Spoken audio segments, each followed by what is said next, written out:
Hi everyone, I want to share with you this video. It's a very important video and I don't want to do any mistakes, so I will do that in Hebrew, but I will put subtitles in English below that you can understand, so stay with me. אז כמו שאמרתי, זה סרטון מאוד חשוב שאני רוצה לחלוק אותו איתכם, ואני אעשה את זה בעברית כי אני לא רוצה לעשות טעויות.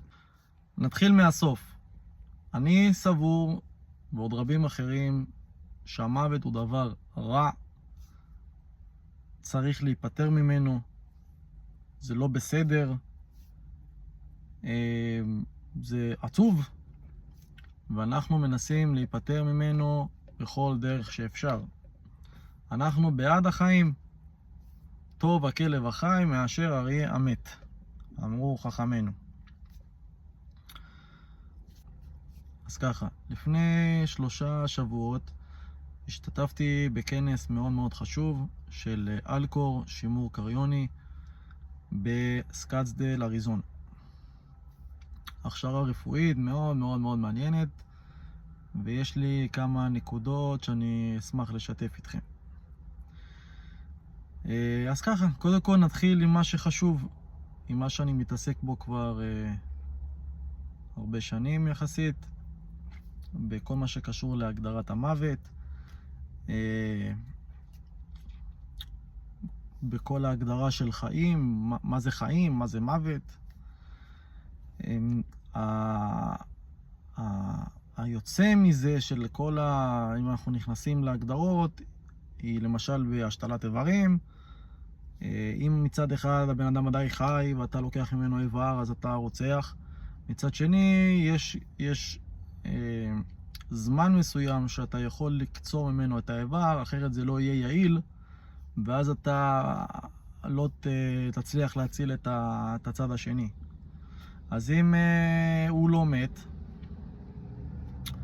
אז אתה לא יכול לעשות את זה כביכול.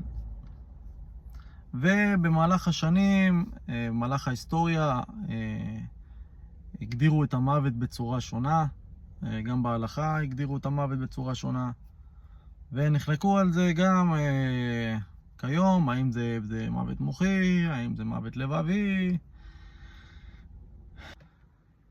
לפני כמה שנים ישבתי לכתוב את דעתי בהלכה בהגדרת המוות ביהדות, וגם הגדרת המוות בכללי. לא פרסמתי את מה שכתבתי כי בזמנו לא הגעתי להכרעה ברורה מבחינתי בנושא. אבל ככל שאני יותר נחשף לדברים ויותר ראיתי במו עיניי כמה דברים, אני נוטה להגיע כן למסקנה.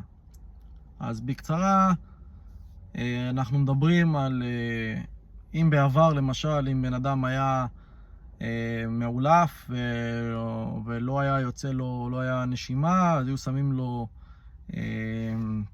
נוצה לראות אם יש נשימה, ואם הנוצה לא זזה אז אמרו שהוא מת. אחרי זה התקדם, ואז הגיעו לבדוק דופק לב, ואז אמרו שמוות לבבי.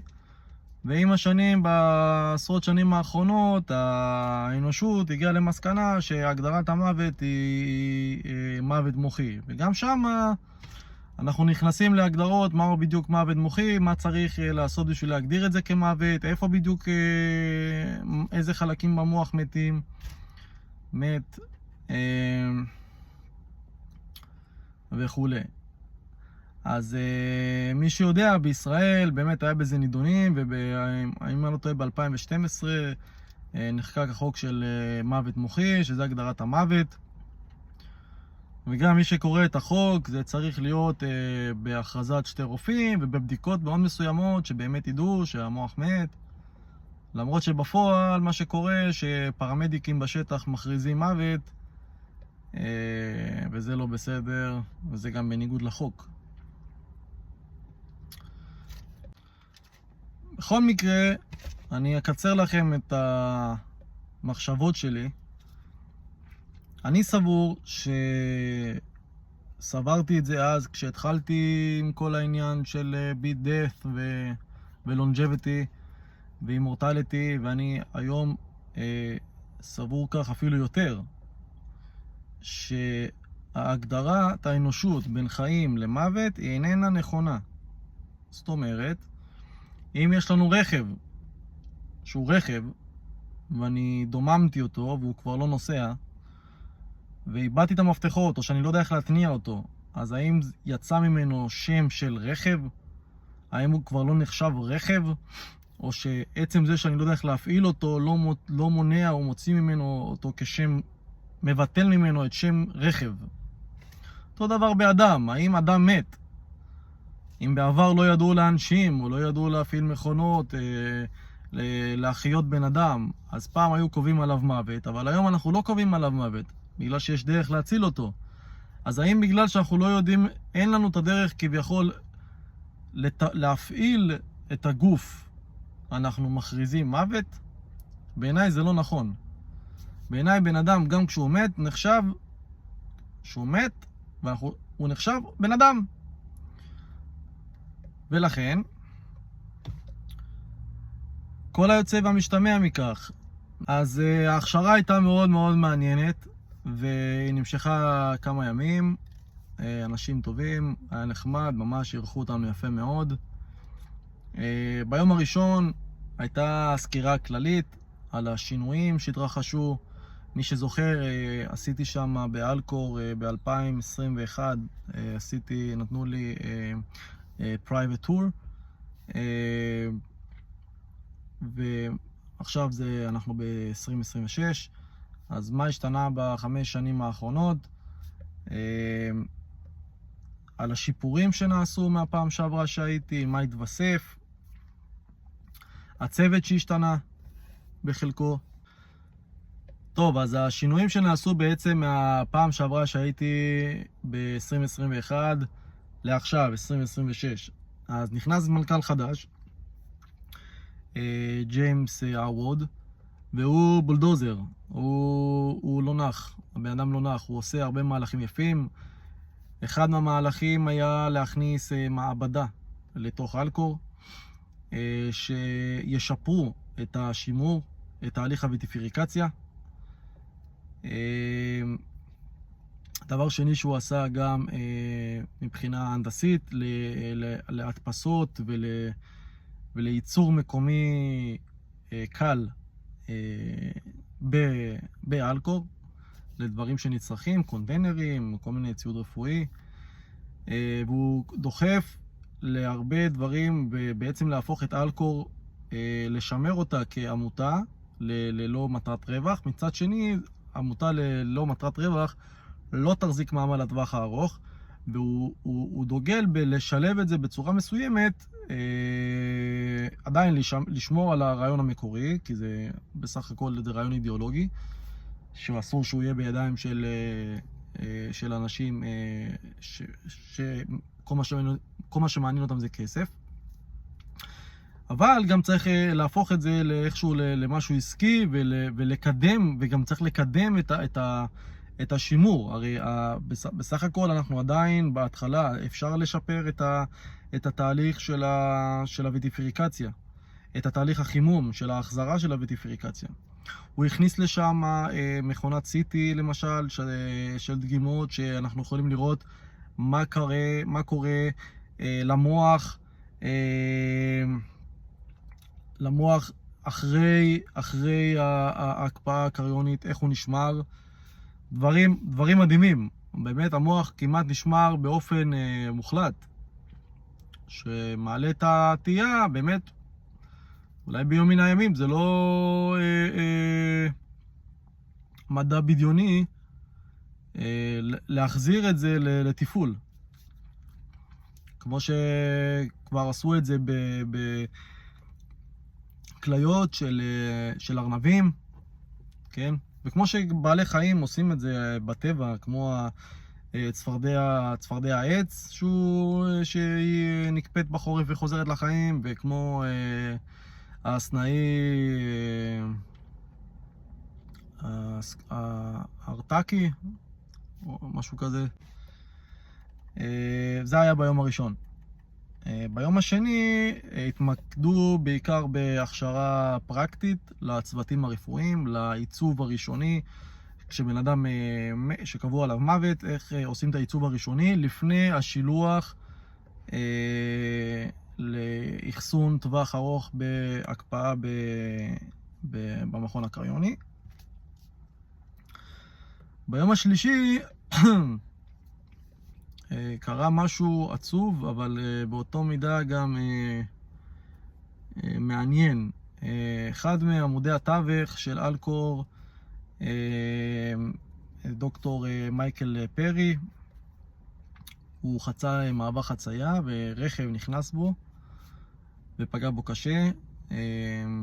הוא הובא לבית החולים ובבוקר קבעו עליו מוות. אז בעצם ההכשרה הפרקטית, ההכשרה התיאורטית הפכה להכשרה מעשית על מישהו מתוך אוכלוסיית הקריוניקה, ולמעשה ראינו בפועל את כל התהליך. אז מההיבטים הרפואיים, מההיבטים המשפטיים, שזה, תחשבו שאתה צריך להגיע לבית חולים והצוות צריך להבין מה אתה רוצה בכלל לעשות ויתנו לך לגעת בגופה. אז הוא מת בסקייטסדל אריזונה, שעוד הם מכירים את המושגים האלה, אז נתנו להם, וגם אז היה תהליך משפטי ארוך יחסית.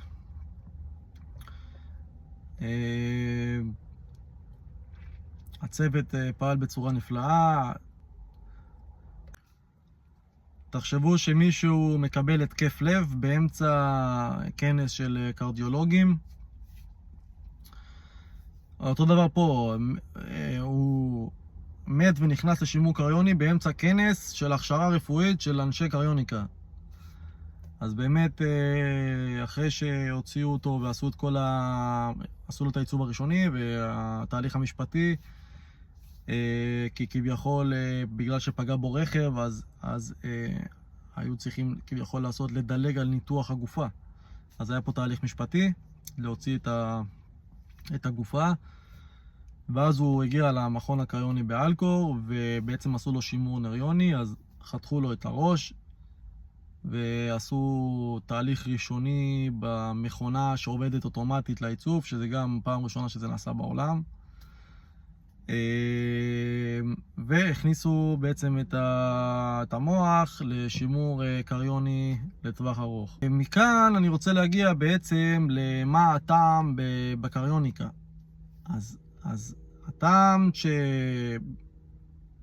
שבעצם הוקם אלקור, הרי מה זה אלקור? אלקור זה יש קבוצת כוכבים בשמיים, והכוכב הקטן בקבוצה הוא נקרא, השם שלו זה אלקור. אז פעם אם היו רוצים להגיד לך שיש לך, הייתה לך ראייה טובה, אז היית מצליח לראות את הכוכב הקטן הזה.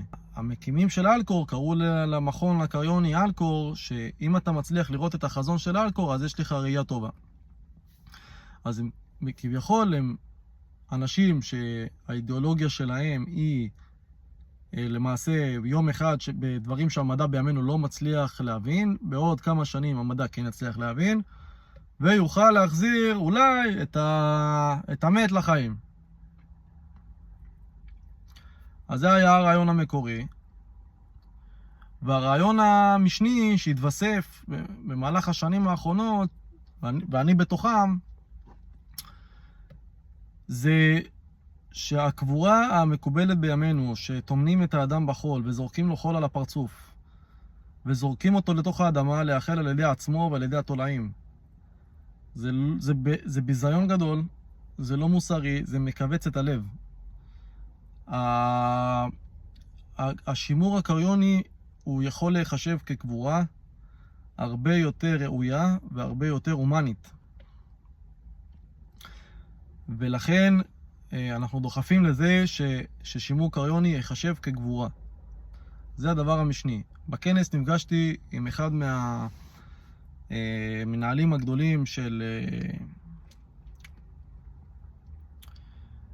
של מערך הלוויות באירופה.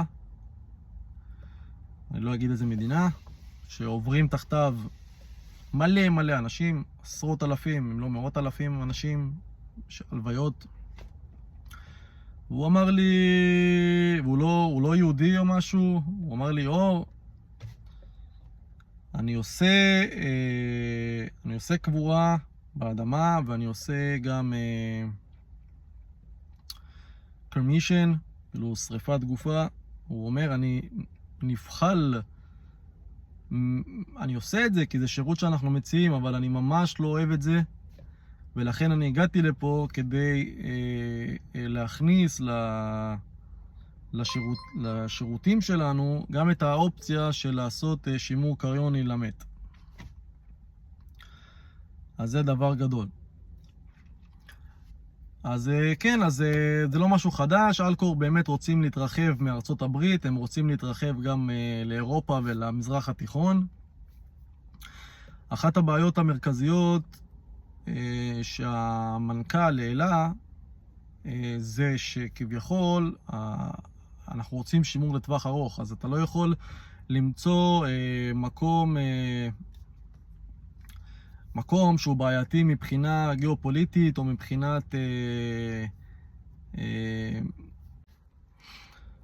כן, אז הרעיון הוא בעצם שהוא עלה על השולחן, הוא לפתוח מקום לשימור לטווח ארוך במדינה בטוחה, ולהקים בערים מרכזיות מכון קריוני שהוא לשימור לטווח קצר יותר.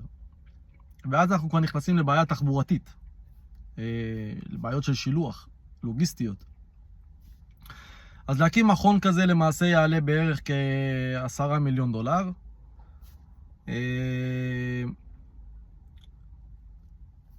במדינות אחרות שלא יהיה לנו את הכסף או שזה לא משתלם, אז אנחנו נעשה הכשרת צוות רפואי מקומית לעיצוב ראשוני ולשילוח לנקודה באירופה. למשל, אם אנחנו מדברים על ישראל, אז העלות המשוערת של הציוד הוא